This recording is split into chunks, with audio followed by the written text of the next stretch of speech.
Thanks for joining us. I'm Paula Ebben with a WBZ News update. Our top stories: Brigham and Women's Hospital is reaching out to current and former patients of a former doctor accused of sexual assault. The hospital's chief medical officer says Dr. Derek Todd was put on leave and later fired after they received 2 complaints.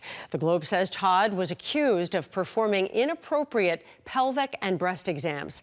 Todd's attorney told the paper his client has not done anything wrong.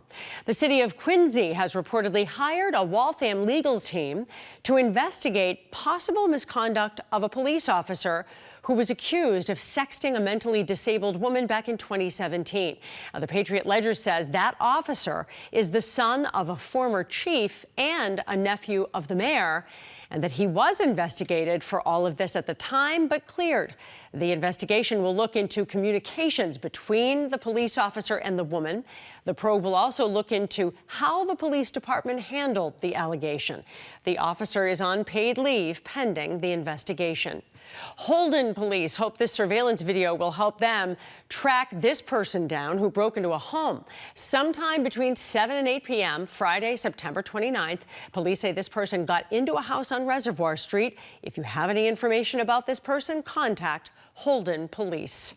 It's a gray and cloudy start to the weekend, but it's better than had been thought before. Let's get a check of the latest forecast with Jason Mikell.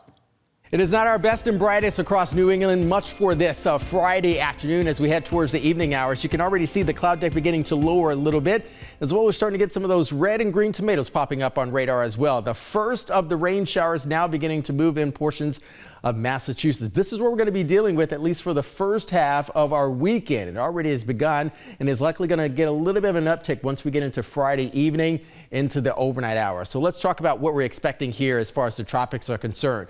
Tropic season does not end until November 30th, so we are still watching to see exactly what's going to happen in the Atlantic right now. Our next system moving into northern New England likely to make landfall as a post-tropical Philippe, 50 miles per hour. So it's going to lose its steam here. It's already downgraded to a post-tropical storm, which means that it still has those tropical-like properties, but it does not have the intensity to maintain itself as it moves inland. Obviously, it's going to move into colder sea surface temperatures here, but it's still likely to be mainly a rain as well as a wind maker.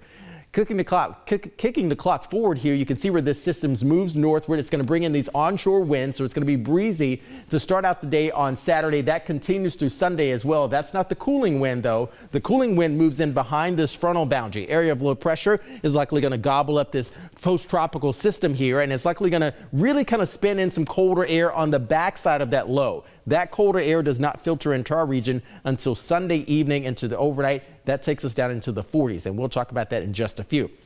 Current temperatures, upper 60s to low 70s. Down you can see Martha's Vineyard over to Nantucket, mid to upper 60s for them, 70 degrees you can see there. And for the forecast high down in Martha's Vineyard, we're likely going to be in the upper 60s to low 70s along the North Shore here. As far as the gusty winds, obviously we have a very big game coming up on Sunday. If you're going to the ball field, likely expect 15 to 20 up to 25 mile per hour gusts. If you're on the South Shore, perhaps even the Cape and the Islands, likely expect 30 to 35 mile per hour gusty winds. That trough sinks farther down south. Once we get into late Sunday into Monday, all of that cool air that you can see lodge up towards Canada sags south. That'll propel our overnight lows into the 40s for the vast majority of New England, and it also will take out with it some of the humidities we've been dealing with earlier on in the week, even today and likely tomorrow as well. By Monday and Tuesday, much more pleasant light conditions, colder temperatures, and also drier conditions move in as well. Mid to low 60s expected not just for Saturday, but also on Sunday as well. If you're going to the lake and maybe even the mountains,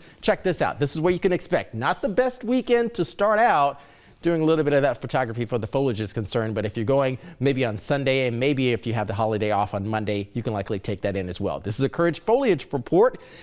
Peak season is almost nearing in northern New Hampshire as well as Vermont, even northern Maine, but you can expect moderate color change in the central areas of that state. Not that much, though, in the southern shores. Sunday, game time, kickoff, 1 p.m., low 60s expected. Here's that next 7. As we roll things out here, notice the overnight low temperatures again. Back into the 40s we go. Low 50s expected. Waking up, you can see for some areas early on Monday night, heading in towards Tuesday, we'll be in the mid 40s, low 60s for an isolated shower on Tuesday. By Wednesday and Thursday of next week, we got more sunshine moving back in. High temperatures near the normal in the mid to low 60s. I'm Paula Ebben. This has been a WBZ News Update.